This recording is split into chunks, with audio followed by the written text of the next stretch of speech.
Hello les amis, aujourd'hui on va parler de discipline et plus précisément je vais te partager les 3 piliers indispensables pour devenir quelqu'un de discipliné. À la fin de cette vidéo, tu seras passé de quelqu'un qui avait le sentiment de ne pas être discipliné et surtout de ne pas être capable de devenir discipliné à quelqu'un qui a des clés et qui comprend les mécanismes de son subconscient. Pour ceux qui ne me connaissent pas, je m'appelle Mariam Gaderi et si je te parle de discipline aujourd'hui, c'est parce que c'est une compétence qui a littéralement transformé ma vie. Pendant longtemps, j'ai cru que j'étais quelqu'un qui n'était pas capable d'être discipliné. Je regardais les gens autour de moi et je voyais sur les réseaux sociaux, je me comparais sans cesse à des personnes qui arrivaient à faire du sport tous les jours, qui arrivaient à être constants dans leur business, dans les projets qu'elles entreprenaient, dans leurs relations, qui arrivaient à se faire respecter. Et j'arrivais vraiment à le voir, à voir cette constance-là chez certaines personnes. Et moi, je les regardais et je me disais, mais comment elles font ? Il y a un truc qu'elles ont que moi, j'ai pas. Il y a une force mentale qu'elles ont que moi, je possède pas. Et pendant longtemps, je me suis convaincue et je me suis raconté à moi-même cette histoire. Jusqu'à ce que j'arrive à un stade, il y a 4 ans, où j'ai totalement touché le fond, où j'ai fait un burn-out dans mon dernier job en tant que salarié et où mon ex m'avait quitté du jour au lendemain en me disant qu'il n'arrivait pas à m'aimer et qu'il était beaucoup plus amoureux de son ex. Et je suis arrivée à un tel stade de mal-être dans mes relations, dans ma vie, dans mon travail, dans ma santé, où j'arrivais pas à faire du sport de manière constante, à bien manger, à méditer, alors que je savais que c'était les choses qui allaient me faire le plus de bien possible. Il y avait plein de choses dont j'étais consciente que je devais faire. Je savais que si je faisais ces choses-là, ça allait tout changer pour moi, mais j'arrivais pas à les faire. J'arrivais pas à les faire et si j'y arrivais peut-être quelques fois comme ça, mais j'arrivais pas à rester constante. J'arrivais pas à tenir les actions qui étaient bénéfiques pour moi sur la durée. Et ce qui s'est passé, c'est que ce moment où j'ai touché le fond, il m'a permis de prendre conscience de ce qui bloquait, de ce qui étaient vraiment les barrières qui étaient en face de moi et qui m'empêchaient d'avancer. Parce que je peux vous dire, vraiment, les amis, que j'étais dans un tel état dépressif, dans un tel état d'anxiété généralisée, de mal-être, où tous les jours, j'avais le sentiment d'être un échec. Tous les jours, c'est pas uniquement que j'avais le sentiment d'avoir des échecs, c'est que je me voyais moi-même comme un échec. Et cette identité de la personne qui est pas disciplinée, qui est volatile, qui est inconstante, qui va jamais au bout des choses, elle me collait à la peau et j'avais le sentiment que quoi que je fasse, j'arrivais pas à m'en défaire. Et donc, pendant longtemps, j'ai voulu, par exemple, entreprendre et devenir entrepreneur, lancer un business. Et à chaque fois que j'essayais de lancer un business, au bout de quelques mois, j'arrêtais, j'abandonnais. Et je recommençais, c'était un cercle vicieux interminable. Et du coup, ce qui s'est passé pendant longtemps, c'est que j'ai accumulé tellement de preuves que j'étais pas quelqu'un de discipliné. Et si tu m'écoutes, je suis sûre, je suis prête à parier n'importe quoi, qu'à un certain niveau, tu es peut-être dans cette situation où tu as plein de preuves que tu n'es pas quelqu'un de discipliné, où tu as plein de preuves devant toi que tu ne peux pas compter sur toi-même, que tu ne suis pas les actions que tu as décidé de prendre, que tu ne tiens pas tes promesses et ta parole envers toi-même. Et du coup, tu as cette identité-là qui s'est créée à l'intérieur de toi. Et donc, les 3 piliers que je vais te partager aujourd'hui, c'est vraiment des piliers qui vont te permettre de te libérer de cette identité et de comprendre qu'à tout moment, tu es capable de devenir discipliné. Simplement, il y a quelques petits changements à faire. Le premier pilier, c'est de comprendre les mécanismes de ton subconscient qui t'empêchent de passer à l'action. Qu'est-ce que j'entends par là ? La plupart des gens pensent qu'il y a des gens qui sont disciplinés et des gens qui ne sont pas disciplinés. En réalité, c'est complètement faux. La discipline, ça s'entraîne. C'est exactement comme quand tu éduques un animal. Ton cerveau, il est capable d'être remodelé et reconditionné à tout moment. Simplement, ça demande de l'effort et ça demande de comprendre déjà ce qui se passe à l'intérieur de ton cerveau. Ce qui n'est pas le cas de la majorité des gens. La majorité des gens ne comprennent pas comment leur subconscient fonctionne et comment est-ce que leur cerveau les empêche de devenir disciplinés. La réalité, c'est que c'est pas que t'es pas quelqu'un de discipliné, c'est simplement que ton cerveau cherche en permanence à te protéger de la honte que tu as déjà vécue dans le passé. Donc dans le passé, tu as eu des expériences qui t'ont blessé, qui ont été douloureuses pour toi et que ton cerveau a associé à une douleur qu'il cherche à t'éviter. Si je prends mon exemple, quand j'étais enfant, je me rappelle d'une fois où je suis passée devant toute la classe à l'école pour faire un exposé et je me rappelle qu'il y a une fille dans ma classe qui, devant tout le monde, c'était la première de la classe, je me rappelle, devant tout le monde, a commencé à faire des commentaires très moqueurs sur moi et en fait, elle se moquait de moi parce que j'avais fait une faute. Et je me rappelle que tout le monde s'est moqué, tout le monde a rigolé et que même le prof a rien dit, l'a pas remis à sa place. Et je me rappelle qu'à ce moment-là, je me suis sentie hyper humiliée, mais vraiment tellement humiliée, sachant que c'était toujours un peu un sujet pour moi de prendre la parole devant les autres. Il y avait beaucoup de choses qui se réveillaient à ce moment-là. Mais là, à ce moment où je la vois se moquer de moi, j'ai juste envie de me cacher sous mon lit et que personne me voit. Et petit à petit, par la suite, à chaque fois qu'il fallait que je fasse une présentation, un exposé, que je parle devant tout le monde, j'avais une peur, une angoisse énorme qui se matérialisait. Et quand je devais préparer une présentation, je procrastinais. Je laissais vraiment le truc au dernier moment, jusqu'à presque me mettre dans des situations dangereuses où, en fait, je pouvais avoir une très mauvaise note, voire avoir un 0 parce que j'avais rien de préparé. Et avec le temps et le recul, je me suis rendu compte que mon cerveau avait fait une association inconsciente entre quand tu t'exposes, quand tu prends une action ou tu prends la parole devant les gens, donc tu prends cette action activement, il y a un danger, tu vas être blessé, tu vas être humilié. Et donc, qu'est-ce qui s'est passé au moment où je voulais me lancer sur les réseaux sociaux ?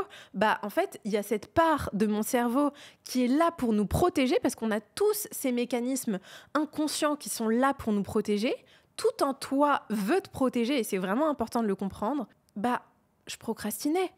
Je voulais jamais faire de vidéo, je voulais jamais montrer ma tête, je voulais pas qu'on puisse critiquer ce que je disais, je voulais pas qu'on puisse dire que je faisais des fautes. En fait, je voulais tellement éviter d'être humiliée à nouveau que pendant des années, j'ai procrastiné ça. Parce que depuis que j'ai 21 ans, je sais que je veux faire des vidéos, je sais que je veux avoir une chaîne YouTube. J'en suis très consciente depuis longtemps, je l'imaginais depuis longtemps, mais à chaque fois, je procrastinais.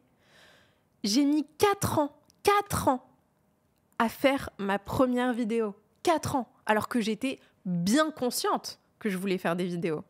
Donc pendant 4 ans, j'ai procrastiné quelque chose que je savais pertinemment que je voulais faire. Et donc, quand tu comprends ce mécanisme de la honte et qui t'amène à tout le temps vouloir être parfait, à rentrer dans ce perfectionnisme où tu oses pas passer à l'action, tu te sens paralysé si c'est pas parfait, si tu maîtrises pas tout, si t'as pas toutes les infos, etc.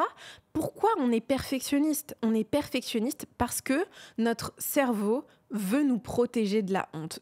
Notre subconscient nous met des barrières et nous dit non, tu vas pas avancer, tu vas pas passer au-dessus de moi tant que tu ne seras pas sûr que tu es irréprochable, que tu es parfait et qu'il n'y a aucun risque de revivre cette expérience douloureuse que tu as vécue dans le passé. Et attention, moi je vous ai partagé cet exemple-là, mais ça peut s'appliquer à tellement de choses différentes. Ça peut être une blessure d'abandon, de rejet, d'humiliation, de toutes ces choses-là à la fois. Ça peut être plein de choses, mais quand tu comprends les mécanismes de ton subconscient et que tu comprends que ton subconscient fait barrière à certains moments et que tant que tu te libéreras pas de la peur qui est à la racine de l'action que tu veux prendre, en fait, tu continueras inconsciemment à t'auto-saboter. Donc, ça, c'est le premier pilier. Ensuite, le deuxième pilier qui est un des freins les plus courants qui freinent la majorité des gens à passer à l'action, c'est de comprendre ton pourquoi. Pourquoi tu veux prendre l'action que tu veux prendre ? Parce que quand tu n'es pas réellement connecté émotionnellement à la raison pour laquelle tu veux prendre cette action, tu la prendras pas. Ou peut-être que tu arriveras à la prendre un jour où tu es motivé, mais quand tu ne seras pas motivé, quand tu auras une mauvaise nouvelle, quand tu seras de mauvaise humeur, quand tu seras fatigué, alors là, crois-moi, impossible de passer à l'action. Parce que quand ton pourquoi n'est pas suffisamment grand, quand ton pourquoi n'est pas suffisamment sincère et authentique pour toi et que vraiment tu le ressens dans chaque fibre de ton corps, en fait, les barrières qui vont se mettre devant toi, ça deviendra des murs. Ça sera plus juste des barrières, ce sera des murs. Et tu n'auras aucun mal à les laisser se tenir devant toi et à faire marche arrière. Et donc, c'est vraiment important de comprendre qu'est-ce qui est vraiment aligné à toi. Quels sont les objectifs qui sont vraiment alignés à toi et pour quelles raisons tu veux poursuivre ces objectifs. Moi, par exemple, je sais qu'une de mes priorités dans ma vie, c'est mes relations. Mes relations, ma famille, mes relations aux autres, c'est le truc le plus important que j'ai dans ma vie.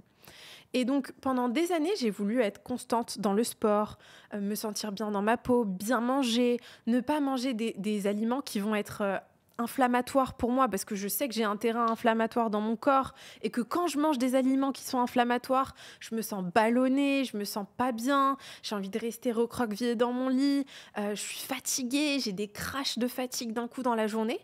Et j'arrivais pas à changer ça. J'arrivais pas à me discipliner. J'arrivais pas à me discipliner sur ce que je mange. J'arrivais pas à me discipliner sur mon sommeil, sur mon sport. J'arrivais pas à rester constante et à prendre soin de mon corps et de ma santé, alors que je savais que c'était important pour moi.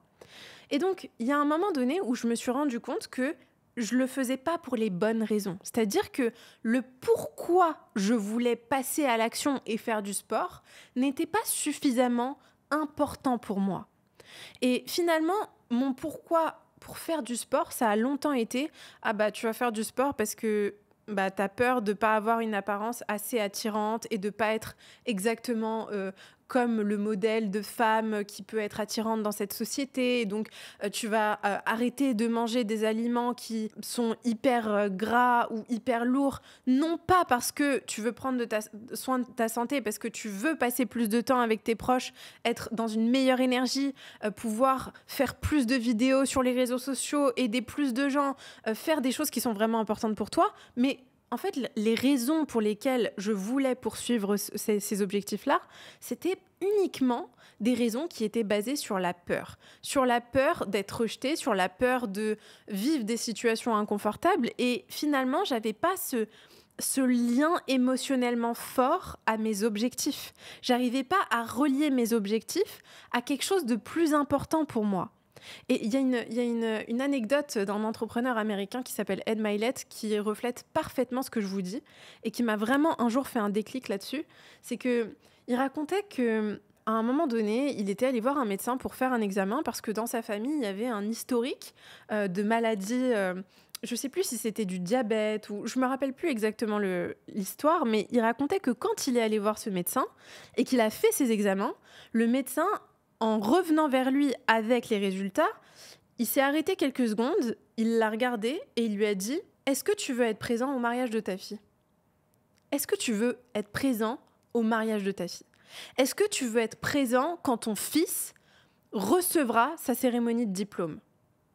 Et à ce moment-là, il y a un shift qui se fait chez Ed et il lui dit « Mais évidemment que je veux être présent. Mes enfants, c'est ce qu'il y a de plus important pour moi. Ma famille, c'est ce qu'il y a de plus important pour moi. » Et du coup, il lui dit, si tu veux être présent, il va falloir que tu changes tes habitudes. Il va falloir que tu manges bien, que tu arrêtes de manger des burritos tous les jours à pas d'heure. Il va falloir que tu fasses du sport tous les jours. Il va falloir que tu fasses attention à ton sommeil.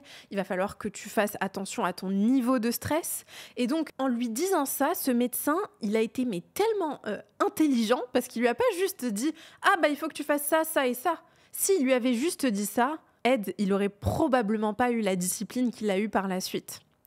Et pourtant, ça ne veut pas dire que c'était pas quelqu'un de capable. C'est pas que c'était pas quelqu'un de fondamentalement capable d'être discipliné. S'il n'avait pas été discipliné jusque-là, dans sa nourriture, dans son alimentation, dans le sport, c'est pas qu'il en était pas capable, c'est qu'il n'avait pas un pourquoi suffisamment important pour lui pour faire les efforts qui allaient être très inconfortable et très désagréable parce qu'on va pas se mentir, les amis, ce qui est bon pour nous est très souvent inconfortable, ok ?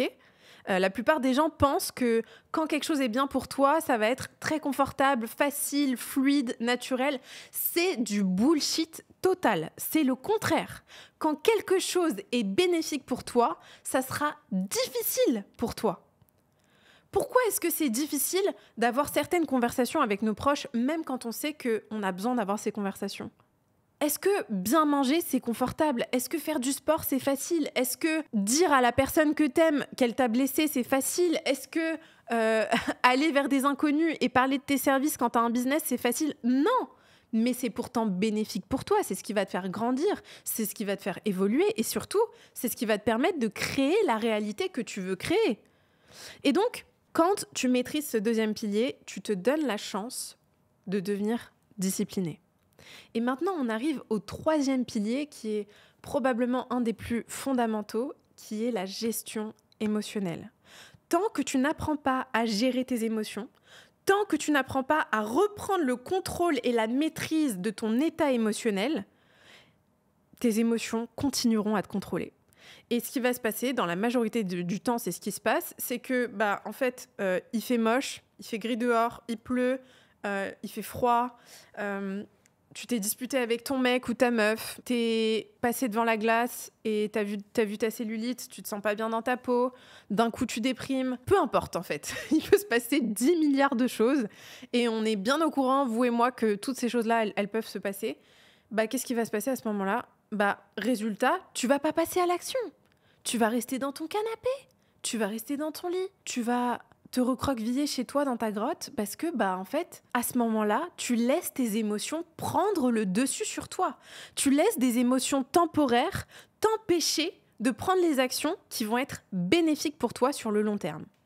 Et donc, c'est pour ça que apprendre à gérer ses émotions, et moi, c'est quelque chose qui m'a transformé la vie, de comprendre qu'est-ce que c'est qu'un déclencheur émotionnel, qu'est-ce qui se passe quand d'un coup quelqu'un appuie sur un bouton émotionnel, ou bien qu'est-ce qui se passe quand moi-même je me déclenche toute seule dans mes pensées, dans mes habitudes, dans mon image de moi, en fait, de vraiment comprendre le mécanisme émotionnel qui se passe à l'intérieur de toi, c'est vraiment la base absolument indispensable pour pouvoir reprendre le contrôle sur toi-même et te forcer à prendre les actions que tu sais que tu veux prendre et que tu sais qui sont importantes pour toi. Maintenant, pour terminer ce podcast, j'ai un cadeau pour vous. Ça fait des semaines que je vous en parle. Le programme Mission Discipline est enfin sorti. Et pour fêter la sortie du programme, j'ai décidé de faire une énorme réduction de 70% sur le tarif du programme. Donc pour tous ceux qui rejoindront avant le 24 février, vous aurez le droit aux 70% de promotion avec le code MD2025. Le lien du programme est juste en dessous en description de ce podcast.